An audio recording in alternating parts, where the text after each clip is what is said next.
చెప్పాలి సమాధానం? ఈ రోజున వైసీపీ ఇప్పుడు చేస్తున్న కార్యక్రమమే కాదు, ఈ రోజు వైసీపీ ఇప్పుడు చేస్తున్న కార్యక్రమం కాదు, రేపు రోజున దేశవ్యాప్తంగా రాహుల్ గాంధీ కూడా ఇప్పుడు చెప్తున్న మాట అది, కులగణన చేస్తాం రేపటి రోజున ఇండియా అధికారంలోకి వస్తే, ఇండియా కూటమి అధికారంలోకి వస్తే అన్నది వారి నినాదం కూడా. ఇప్పుడు జగన్ ఆల్రెడీ ఆ ప్రయత్నం మొదలుపెట్టారు, తప్పే ఉంది అందులో అన్నది అధికార పార్టీ మాట. రఘురామ్ గారు మీ దగ్గర నుంచి సమాధానం కావాలి. నేనేమి నేనేమంటానంటే మా భారతీయ జనతా పార్టీ మీరు ఆ కులము మీరు ఈ కులము మీరు అలాగే ఇలాగని ఎప్పుడు అందండి. భారతీయులు నెంబర్ 1, హిందువులు నెంబర్ 1. హిందువులు కాదు భారతీయులే. ఇవాళ రాముడి విగ్రహం, రాముడి యొక్క ఆలయం భారతీయులు గర్వించిన క్షణాలు ఇవన్నీ. కులాలు అనేది కులాలకు వలవేయద్దు అంటున్నా నేను. అన్నా కులాలకు వలవేయదు, కులాలకు వలవేయదు ఉన్నా ఎందుకు కులగణ.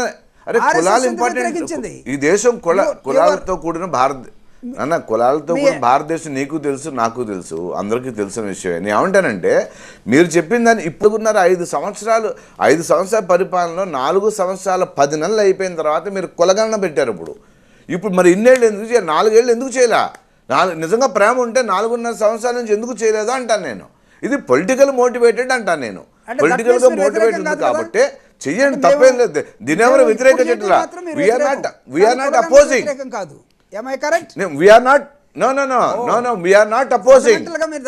మేమే అపోజ్ చేయట్లా. కానీ సమయం ఎలాగా? ఇప్పుడు 2 నెలల ఏమవుతుంది?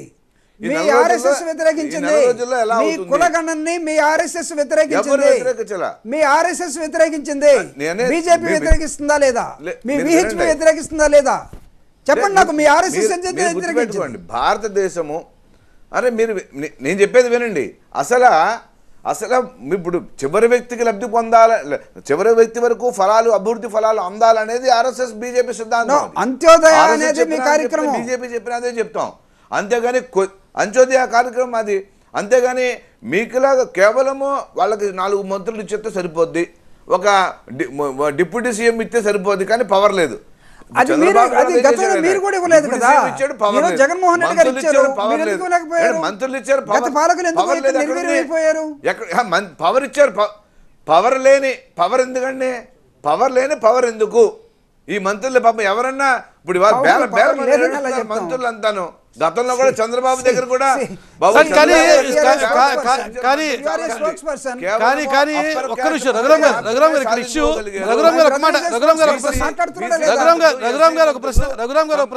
ఇంతకుముందు శివశంకర్ గారు మీ మిత్రపక్షమైనటువంటి రఘురామ్ గారు నా మాట వింటారా? రఘురామ్ గారు నా మాట వింటారా? ఈ రోజున శివశంకర్ గారు మీ మిత్రపక్షంగా వారు అడిగిన ప్రశ్న ఈ రోజున 50% ఏదైతే స్లాబ్ సిస్టమ్ ఉందో దాన్ని పెంచాలి అంటే ఖచ్చితంగా ఈ కులగణన అనేది జరగాల్సిందే. ఈ నెంబర్స్ లేకుండా మనం ఆ 50% స్లాబ్ని దాటలేము కాబట్టి ఈ ప్రయత్నం చేయడం మంచిదే. కానీ సమయం మీద అభ్యంతరం అంటున్నారు వారు. కానీ ఇప్పుడు 50% స్లాబ్ పెంచాల్సిన అవసరం అయితే ఉందిగా. నెల ముందా అండి? ఇంకా ఎన్నికలు ఒక నెల ఉంటే మొదలెడతారా? నాకు అర్థం కాదు. 4.5 సంవత్సరాలు ముందుగా ఈ టైమింగ్ గురించి అడుగుతున్నా, దాని సమాధానం చెప్తే శివశంకర్ గారి దగ్గర నుంచి మరో ప్రశ్న. జూపుడు గారు, టైమింగ్ ఇస్ క్రూషియల్. టైమింగ్ అనేది నేను అనేది ఒకవేళ మా సోదరుడు రఘురామ్ గారు మేము వేసిన పాలసీ మంచిదే, బట్ ఈ టైమింగ్ తప్పు అవుతుంది, ఈ టైమింగ్ ఎన్నికలను తీసుకోవడానికి అని అంటే నేను దానికి నా సమాధానం ఏంటంటే అన్నీ ఒకేసారి జరిగే అవకాశం లేదు.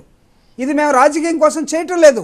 ఎందుకంటే ఏ రాష్ట్రం దీన్ని బీహార్ తర్వాత ఏ రాష్ట్రం టేకప్ చేయలేదు. We are only the second person. Jaganmohan Reddy గారు రేషనల్గా ముందుకెళ్తున్నటువంటి, సైంటిఫిక్గా ముందుకెళ్తున్నటువంటి అన్ని ఈరోజు మీరు చూడండి, తెలుగుదేశం కానీ లేకపోతే బీజేపీ కానీ కాంగ్రెస్ కానీ ఓసీలు నిలబెట్టే దగ్గర ఈరోజు బీసీలు నిలబెడతా ఉన్నాడు జగన్మోహన్ రెడ్డి గారు. What you say for this? ఇది సామాజిక చేంజ్ కాదా? ఓకే, దానికి శివశంకర్ గారు ఏమంటారు అడుగుదాం. శివశంకర్ గారు జూపుడు గారు ఆర్గ్యుమెంట్తో మీరు ఎక్కిపిస్తారా? ఓసీలు నిలబెడుతున్న చోట కూడా, అగ్రవర్ణాలు నిలబెడుతున్న చోట కూడా కౌంటర్గా బీసీలు నిలబెడుతున్నాం మేము అన్నది వారి ఆర్గ్యుమెంట్ ఈ కులగణనతో పాటుగా. అంటే జూపూడి గారు తెలిసే మాట్లాడుతున్నారు. ఇందాక బహుజన సిద్ధాంతం గురించి మాట్లాడారు వారు. ఏంటంటే ఓట్లు మావి అంటే కాంశీరామ్ గారు ఆయన ఆ రోజు ఒకరోజు స్లోగన్ తెచ్చారు, ఓటు హమారా రాజు తుమారా నహీ చెలేగా అని. మరి ఇప్పుడు ఆంధ్రప్రదేశ్లో ఏమవుతుంది? రియల్ పవర్ ఎవరి చేతిలో ఉంది? చట్టాలు కానీ ఆ ప్రతినిధుల తాలూకా సమస్యలు కానీ చట్టసభలో ఏమైనా డిస్కషన్ అవుతున్నాయా? చట్టసభలోకి వెళ్ళగలగాలి కదా సార్. మీ అధినేత ఏది చెప్తే అదే చట్టం. శివశంకర్ గారు ముందు అసలు చట్టసభలోకి వెళ్ళాలి కదా. మీ అధినేత ముందు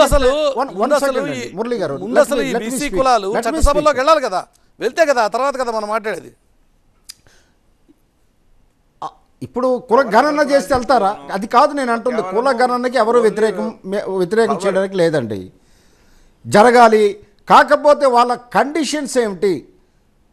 ఇప్పుడు బీసీల మీద మేము చేయడానికే కులగణన చేపట్టామన్న వాదన చాలా తప్పు వాదన. మీకు నిజంగా బీసీల మీద అభిమానం ఉంటే తెలంగాణలో 29 కులాలు బీసీల నుంచి తప్పించినప్పుడు జగన్మోహన్ రెడ్డి గారు కానీ మీ ప్రభుత్వం కానీ ఒక్క మాట మాట్లాడలేదు, సాహసించలేదు. బీసీలకి 56 సంఘాల కింద డివైడ్ చేసేసారు మీరు, బీసీ కార్పొరేషన్ల కింద. ఒక్క బీసీ కార్పొరేషన్ కూడా ఫండ్స్ ఇవ్వలేదు, వాళ్ళకి పోస్టులో కూర్చోబెట్టారు, మీరు ఎంపవర్మెంట్ అంటారు. ఇది ఎక్కడ లాజిక్ అండి? ఇది ఎక్కడ థియరీ అండి? ఇది ఎక్కడ సోషల్ జస్టిస్ అండి? ఇది ఎక్కడ సోషల్? ఇదా అంబేద్కర్ గారు చెప్పిన సోషల్ జస్టిస్? ఇదా అంబేద్కర్ గారు రాజ్యాంగంలో పొందుపరిచిన అంశాలు? వీళ్ళకి మాత్రం అన్నీ ఉన్నాయి. మీరు బీసీలకు చేశాము, బీసీలకి ఉద్ధరించడానికి వచ్చాడు మెస్సయ్య జగన్మోహన్ రెడ్డి గారని చెప్పడం అన్నది, అది కూడా జూపూడి ప్రభాకర్ లాంటి మేధావి మాట్లాడడం నాకు ఆశ్చర్యాన్ని కలిగిస్తుందండి. మనం వాస్తవాలు మాట్లాడుకోవాలి. ఈరోజు ఎంపవర్మెంట్ ఏముంది? ఉన్నత స్థితిలో ఉన్న వాళ్ళైనా సరే వాళ్ళకి మ్యూటెడ్ అంటే డంప్డ్ పీపుల్ ఉన్నారు అధికారంలో. ఆ మ్యూటెడ్నెస్ డంప్డ్నెస్ ఎందుకు వచ్చింది? వాళ్ళకి ఎంపవర్మెంట్, రియల్ ఎంపవర్మెంట్ జరగటం లేదు. అది కోరుకున్నారు అంబేద్కర్ గారు తప్ప, అంబేద్కర్ గారు విగ్రహం పేరు చెప్పి ఈ రకంగా చేసి మేము చాలా ఉద్ధరిస్తున్నాం, సామాజిక న్యాయం, సామాజిక సంకల్పయాత్ర, సమతా సంకల్పయాత్రలు, వీటిని ప్రజలు బీసీలు కానీ ఎస్సీలు కానీ నమ్మే స్థితిలో లేరు. మురళీకృష్ణ గారు నమ్మే స్థితిలో లేరు. గేమ్ ప్లాన్ ప్రజలు గమనిస్తూ ఉన్నారు. ఎలక్షన్ ముందు గేమ్ ప్లాన్ తెరతీశారు, గమనిస్తున్నారు ప్రజలు. మీరే చెప్పాలి సమాధానం.